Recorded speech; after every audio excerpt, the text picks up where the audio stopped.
இந்த மாசத்துல நம்ம குடும்பத்துல உன் மேலேயும் ஏன் மேலேயும் அவர் முகத்தை பிரசன்னமாக்கி நம்மளுக்கு என்ன பண்ண போறாரு? சமாதானத்தை. யாருடைய? அவருடைய சமாதானத்தை. ஏன்? அவரே என்னை பார்க்கும்போது என் வாழ்க்கைக்கு எல்லாம் சொல்றாரு. அப்படிப்பட்ட குடும்பத்துல பேசுகிற குடும்பத்துல நம்புகிற குடும்பத்துல என் சமாதானத்தை சொல்லுகிற குடும்பத்துல சொல்றாரு, நான் அவர்களை ஆசீர்வதிப்பேன். சங்கீதத்தின் புஸ்தகம் 29வது அதிகாரம் 11வது வசனம். எனக்கு தெரிந்த ஒரு வசனம் தான் இது. ஆண்டவர் சொல்றாரு பாருங்க, கர்த்தர் தமது ஜனத்திற்கு சமாதானம் அருளி அடுத்தது என்ன பண்ணுவார்? அவர்களை ஆசீர்வதிப்பார். அல்லேலூயா. ஆண்டவர் சொல்ற இந்த வாக்கு தத்துவம் ரொம்ப ஸ்பெஷலான வாக்கு தத்துவம். காரணம் என்னன்னா, ஆண்டவர் சொல்றாரு, நான் கொடுக்குற பிளஸிங்ஸை, நான் கொடுக்குற ஆசீர்வாதத்தை நீ என்ன பண்ணுவ? என்ஜாய் பண்ணுவேன்றாரு. காரணம் என்ன? ஆண்டவர் சொல்றாரு, கர்த்தர் தமது ஜனத்துக்கு என்ன பண்ணுவாராம்? ஃபர்ஸ்ட் சமாதானத்தை கொடுதான்னு சொல்றாரு.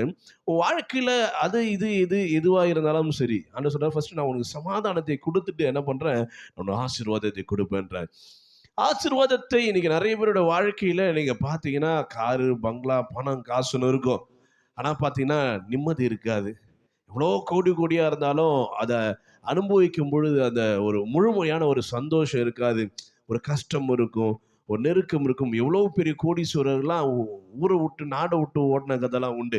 அநேக பேர் மறித்து சூசைட் பண்ணி செத்தவங்களாம் உண்டு. அவங்ககிட்ட பணம் காசுலாம் ஏகப்பட்டது இருக்கு. ஆனா சந்தோஷம் இல்லை, நிம்மதி இல்லை. என்ன இருந்தாலும் அதை அனுபவிக்க நம்முடைய இருதயத்து முதல்ல சமாதானம்.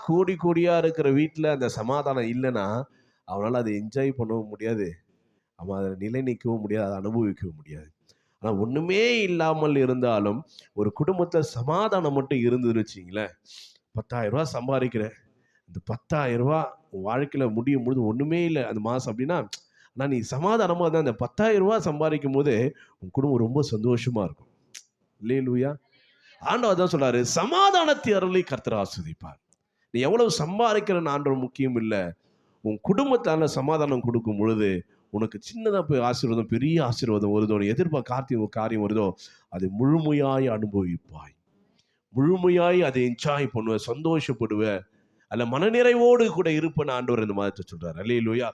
ஃபர்ஸ்ட் காரியம் என்ன சொல்றாரு ஆண்டவர்னா, எரேமியா புஸ்தகம் 6ஆம் அதிகாரம் 14வது வசனத்துல, சமாதானம் இல்லாதிருந்தும் அவர்கள் என்ன பண்ணலாம்? சமாதானம் சமாதானம் என்று சொல்லி என் ஜனத்தின் காயங்களை மேற்பூச்சாய் குணமாற்றுகிறார். மேல் பூச்சா என்ன பண்றாங்கன்னா, உள்ள காயமா தான் இருக்கும், ரணமா தான் இருக்கும், பிரச்சனையா தான் இருக்கும். அல்லேலூயா. ஆமென். ஒரு வியாதிப்பட்டவனுக்கு மூஞ்சில பவுடர் கிரீம் எல்லாம் போட்டு பட்டி பார்த்து பெயிண்ட் அடிச்சா உள்ள இருக்க வியாதி மாறிடுமா? மாறாது. அப்படிதான் நீ அழகாயிட்டப்பா, ஆனா உள்ள இருக்கிற பிரச்சனை யாரை மாத்துறது? அப்படின்னு சொல்றாரு. இந்த ஜனங்கள் எப்படி சொல்லுவாங்க அப்படின்னா, இது மாறிடும். ஆனா ஆண்டவர் எப்படி சொல்லுவார்னா, அது வேறு விதமாய் சொல்லுவார். ஆமே. சொல்லிட்டு போற, நாளைக்கு உன் ஃப்ரெண்ட் வந்துட்டான் உங்க வீட்டுக்கு, ஒரு சொந்தக்காரனோ உன் ஃப்ரெண்ட்ஸோ யாரோ வந்துட்டான், பயங்கர பிரச்சனையில் இருக்கு. வந்த உடனே என்ன பண்ண முடியாது? ஓடவும் முடியாது, ஒளியவும் முடியாது. ஏன்னா நீ பார்த்துட்ட. அப்புறம் அது ஒரு பிரச்சனையாயிடும். உடனே என்ன பண்ணுவான்? மாறிடும்பா, பிரச்சனைலாம் மாறிடும், கடன் பிரச்சனைலாம் மாறிடும், தேவையெல்லாம் சந்திக்கப்படும், விளைவெல்லாம் மாறிடும். அப்படி என்ன பண்ணுவாங்க? பேசிட்டு போயிடுவான். அடுத்தது என்ன பண்ண மாட்டான்? வீட்டு பக்கம் தலை வச்சு, ஐயோ அங்கே போனால் நம்முடைய போஸ்ட் காலி ஆகிடும், நம்ம நிம்மதி போயிடும். அதில் என்ன பண்ணக்கூடாதுங்க? தலை வச்சே படுக்கக்கூடாது. அல்லேலூயா. அவர்கள் என்ன சொல்லுவாங்கன்னா, இந்த ஜனங்கள், இந்த உலகத்தில் இருப்பவர்கள் உன் வாழ்க்கையில மாறாது எதுவுமே, ஆனா மாற என்ன பண்ணுவாங்க? நம்ப வைப்பார். ஆனா ஆண்டவரோ தம்முடைய முகத்தை என்ன பண்ணுவாரா? பிரசன்னமாக்கி. அப்படின்னா கர்த்தர் தம் முகத்தை உயர்த்தி ஆண்டவர் என்ன சொல்லுவாரா? இப்படி இருக்கிற ஆண்டவர் என்ன பண்ணுவார்? டப்புன்னு அப்படி உன்னை தூக்கி பார்த்து, உன்னை அப்படியே உன் ஃபேஸை பார்த்து, அவர் உனக்கு நேரா பார்த்து ஆண்டவர் சொல்லுவாராம், ஆமென், உனக்கு சமாதானம் உண்ட கடவுள், சமாதானமாக கடவுள், நீ சமாதானமா இருப்படான்னு என்ன பண்ணுவாரா?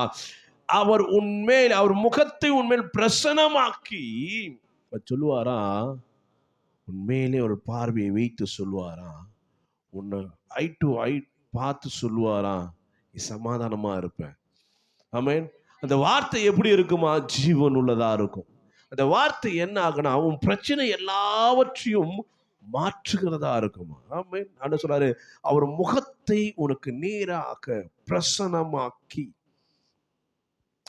அவர் முகத்தை, ஆமென். நீ பிரச்சனை இருந்தால் எல்லாம் என்ன பண்ண கொஞ்சம் அப்படிலாம் இல்லைன்னு சொல்றாரு. குனிஞ்சிருந்த அவர் இவ்வளோ நாளா என்ன சொல்றாரு, அப்படியே உயர்த்தி தன் உள்ள தலையை உயர்த்தி தன் முகத்தை உயர்த்தி என்ன சொல்லுவாரா, சமாதானம் என்று ஆண்டவர் என்ன சமாதானம் கொடுப்பாருப்பா அப்படின்னு சொல்லும் பொழுது, இது யாரு சொல்றாருன்னா ஆரோனுக்கும் ஆரோனுடைய குமாரனுக்கும் மோசே சொல்லி கொடுக்கிறார். ஜனங்களை ஆசீர்வதிக்கும் போது நீ இப்படி சொல்லு, கர்த்தர் ஆசீர்வதிப்பார்.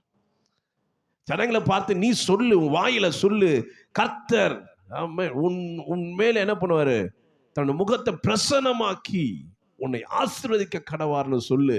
நீ சொல்ல சொல்ல சொல்ல சொல்ல, ஆமென். ஊழியக்காரன் சொல்ல சொல்ல, ஆசாரியன் சொல்ல சொல்ல ஆண்டவர் சொல்றாரு, நான் அவர்களை ஆசீர்வதிப்பேன். அல்லேலூயா. ஃபர்ஸ்ட் ஆண்டவர் என்ன சொல்றாரு, நீ சொல்லுடான்றாரு. நீ பேசு ஃபர்ஸ்ட். அவங்களை பார்த்து ஆசீர்வதிக்கும் பொழுது, தேவ பிள்ளைகள் வரும் பொழுது சொல்லு, கர்த்தர் தம்முடைய முகத்தை என்ன பண்றாரு, உன்மேல் பிரசன்னமாக்கி. யார் மேல? கஷ்டத்தோடு வர, துக்கத்தோடு வர ஆண்டவர் சொல்றாரு, கர்த்தர் அவருடைய முகத்தை என்ன பண்ற, உன்மேல் பிரசன்னமாக்கி உனக்கு சமாதானத்தை கொடுப்பார் என்றார். ஆமென்.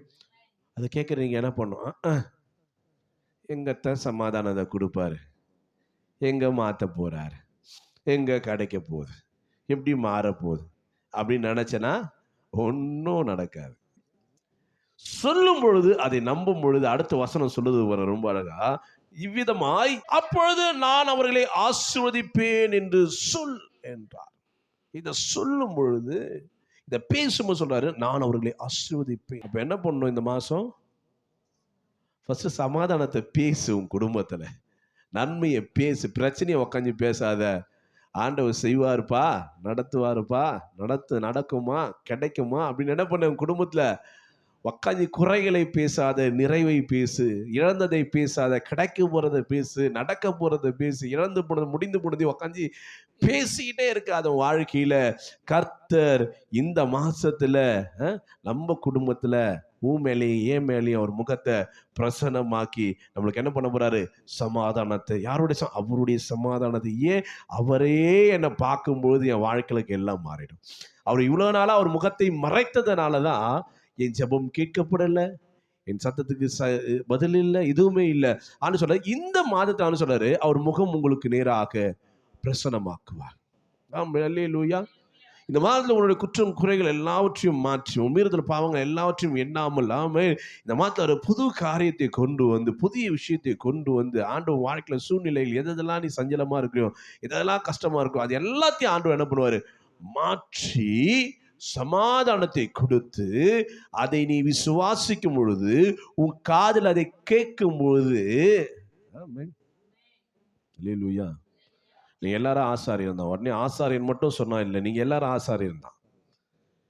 உன் குடும்பத்தில் உன் கணவன் புலம்பும் போது சொல்லு, பா ஆண்டவர் இந்த மாசத்துல சமாதானத்தை கொடுப்பாருப்பா. மனைவி புலம்பும் போது சொல்லு, ஆண்டவர் இந்த மாசத்துல சமாதானத்தை கொடுப்பாரு. உன் பிள்ளைங்கள் புலம்பும் போது சொல்லு, உன் தாய் தகவன் புலம்பும் போது சொல்லு, ஆண்டவர் இந்த மாதத்துல அவர் முகத்தை நம்ம மேலே பிரசன்னமாக்குவார், அவர் சமாதானத்தை கொடுப்பார் சொல்லு. சொல்லும் பொழுது கர்த்தர் அந்த குடும்பத்தை ஆசீர்வதிப்பார். பயப்படாத. கமிட்மெண்ட் பார்த்து பயப்படாத, தேவையை பார்த்து பயப்படாத, எதிர்காலத்தை பார்த்து பயப்படாத, என்ன நடக்கும் பயப்படாத, நன்மையை பேசு. அல்லேலூயா. சோர்ந்து போகும்போது ஆண்டவர் உன் குடும்பத்தில் நீ தான் ஆசாரியன், நீங்க தான் ஆசாரியன். அல்லேலூயா. ஊழியக்காரன் எல்லாத்துலயும் வந்து பேசினே இருக்க முடியாது.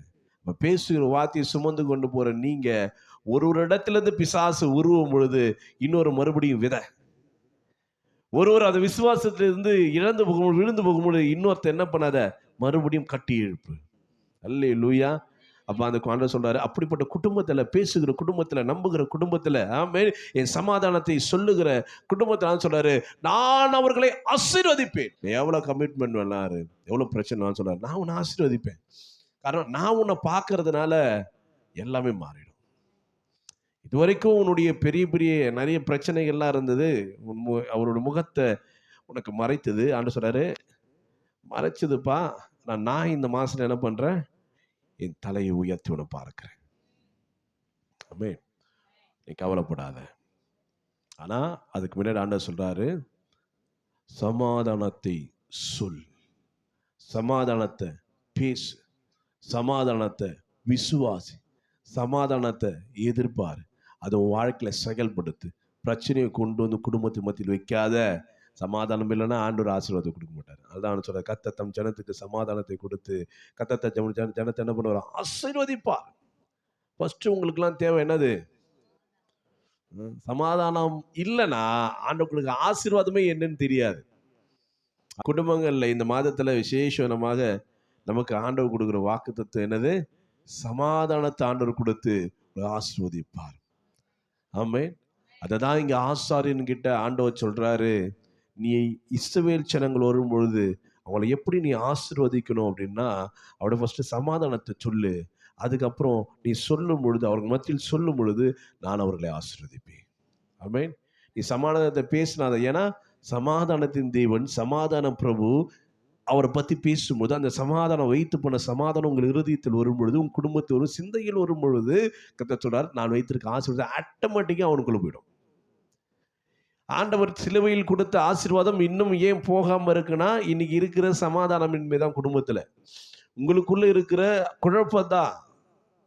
தேவன் கொடுத்தது நீ நீ இதை சரி செஞ்சிட்டுனா ஆட்டோமேட்டிக்கா வான மண்டலத்தில் இருக்கிற ஆசீர்வாதம் ஆட்டோமேட்டிக்கா ஒன்று ஒன்றா உன் லைஃப்ல என்ன பண்ணும்?